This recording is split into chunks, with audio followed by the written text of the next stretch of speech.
Hello বন্ধুরা, নতুন একটি এপিসোডে আপনাদের সকলকে স্বাগতম জানাই। আজকে চলে আসলাম আবারও একটি নতুন এপিসোড নিয়ে। আজকের এপিসোডটার নাম উত্তর কোরিয়ার ভূত।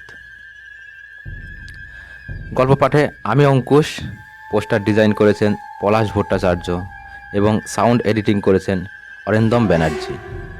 যে সকল বন্ধুরা ভূতের গল্প শুনতে অনেক বেশি ভালোবাসেন, সেই সকল বন্ধুদের বলছি, যারা আমার চ্যানেলটি এখনও পর্যন্ত সাবস্ক্রাইব করেননি তারা এখনই আমার চ্যানেলটি সাবস্ক্রাইব করে রাখুন, এবং যারা আমার চ্যানেলটি সাবস্ক্রাইব করে রেখেছেন তাদের অসংখ্য ধন্যবাদ। তো চলুন বেশি কথা না বাড়িয়ে মনোযোগ দিয়ে গল্পটা শুনি। উত্তর কোরিয়াতে অবস্থিত একটি বাড়িকে ঘিরে একটি রহস্য দানা বেঁধে আছে। অনেকেই তাকে বলে পোড়া ভুতুড়ে বাড়ি, অনেকেই বলে অভিশপ্ত বাড়ি। এর পিছনের ঘটনা তুলে ধরছি। এই বাড়িতে ভাড়া থাকতো একজন সরকারি কর্মজীবী। লোকটা তার স্ত্রী এবং এক মেয়েকে নিয়েই তাদের পরিবার ছিল। একদিন খুব রাতে পার্টি করে বাসায় আসার পর লোকটা এবং তার পরিবারের সবাই ঘুমাতে চলে যায়। তাদের অসতর্কতায় চুলা থেকে প্রথমে লিভিং রুমে আগুন লাগে এবং পরে দ্রুত সেই আগুন বেডরুমে ঢুকে যায়। আগুনটা রাতে লাগার কারণে কেউ তাদের সাহায্য করতে পারেনি। ফায়ার ব্রিগেড আগুন নেভানোর পর পুড়ে কঙ্কাল হয়ে যাওয়া 3টি লাশ উদ্ধার করে। ঘটনাটা শুরু হয় এরপর থেকে। সেই বাড়িতে প্রায় 1 বছর পর নতুন ভাড়াটে আসে। কয়েকদিন পর থেকে তারা অভিযোগ করতে থাকেন যে বাড়িতে নাকি সন্ধ্যার পর থেকেই ছাই উঠতে দেখা যায়, পোড়া ছাই। যদিও তারা ছাই তৈরি হবার মতো কোনো কাজ করে না, তবুও তারা প্রায় এই জিনিস দেখতে পায়। মাঝে মাঝে স্বচ্ছ সাদা জিনিসপত্র, যেমন তোয়ালে, সাদা শার্ট, প্যান্ট, এর মধ্যে কালো কালো ছোপ পাওয়া যায়। ছোপগুলো অনেকটা হাতের আকৃতির এবং তার আশেপাশে ছড়িয়ে ছিটিয়ে থাকে ছাইয়ের গুঁড়া। মানুষের মধ্যে আতঙ্কের দানা বাঁধতে শুরু করলো।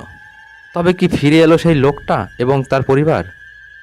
এবার কি তবে অতৃপ্ত আত্মা হয়ে ফিরে এলো নিজেদের ঘরে? ঘটনাটা মারাত্মক রূপ নেয় যখন সেই ফ্ল্যাটের এক লোক কিছু একটা প্রত্যক্ষ করছিল। ব্যাপারটা অনেকটা এইরকম। রাতে টয়লেট চাপায় সেই ব্যক্তি ঘর থেকে বের হয়ে টয়লেটে যাচ্ছিলেন।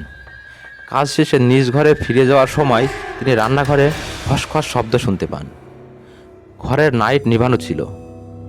কারেন্টের অপচয় বোধ করার জন্যই হয়তো লাইটটা নেভালো ছিল। তিনি ভাবলেন বিড়াল হতে পারে হয়তো। রান্না করা কিছু খাবার তখনও বাইরে ছিল। উনি তাই বিড়ালটাকে তাড়িয়ে দেওয়ার জন্য রান্নাঘরে উকি দিলেন। উকি দিয়েই তিনি ভয়তে জড়সড় হয়ে গেলেন। রান্নাঘরের ঠিক তাকের পাশে 3টি ছায়ামূর্তি দাঁড়িয়ে আছে। দাঁড়িয়ে না, ঠিক মাটির উপর ভেসে আছে, অথবা খুব লম্বা, কারণ ওনার চেয়ে সেগুলোর উচ্চতা অনেক বেশি ছিল। দেখার সাথে সাথে তিনি চিৎকার দিয়ে অজ্ঞান হয়ে যান।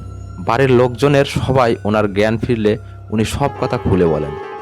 সাথে সাথে সবাই মিলে রান্নাঘরে যান এবং দেখতে পান তাকের উপরে একসাথে অনেকগুলো ছাইয়ের স্তূপ হয়ে পড়ে আছে। চিন্তা করেন, একটা পরিষ্কার পরিচ্ছন্ন রান্নাঘর, তার একটি তাকে স্তূপ করা ছাই এলো কোত্থেকে? এ কেমন ব্যাপার? সেই থেকে আতঙ্ক ছড়িয়ে পড়ল পুরো এলাকায়। অনেকেই বাড়িটিকে ভুতুড়ে বাড়ি আখ্যায়িত করলেন। বাড়ির মালিকও ভয় পেয়ে বাড়ি বিক্রি করার চেষ্টা করতে লাগলেন। এর মাঝে একদিন বাড়িতে নাইট ভিশন ক্যামেরা লাগান এলাকার সব লোকজন, যারা খুব কৌতূহলী ছিলেন। সেই নাইট ভিশন ক্যামেরায় কিছু একটা ধরা পড়ে।